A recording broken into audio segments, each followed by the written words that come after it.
ఇదే last vlog చూసి అయితే కామెంట్ చేయరు. ఇక పుట్టు వెంట్రుకలు అయిపోయిన తర్వాత ఇంటికి వచ్చిన తర్వాత కొంచెం తిన్నాక ఓడి బియ్యం అయితే ప్రోగ్రామ్ పెట్టుకున్నాం. అందరికి ఉన్న ఆచారమే కదా. ఇక అత్తమ్మకి, బావకి, అక్కకి అయితే, పాపకైతే బట్టలు తీసుకొచ్చినాం.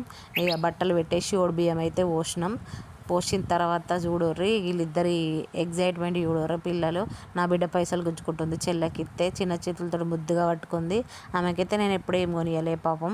ఇక ఇట్లా 3-4 రోజులు గడిచిపోయింది. ఇక మా అన్నయ్య అయితే మమ్మల్ని పుట్టు వెంట్రుకలు తీసి అదే రోజు ఇడిచిపెట్టిపోయిండు. తిరుపతికి ట్రిప్ పోతున్నా అని చెప్పి అదే రోజు వెళ్ళిపోయిండు.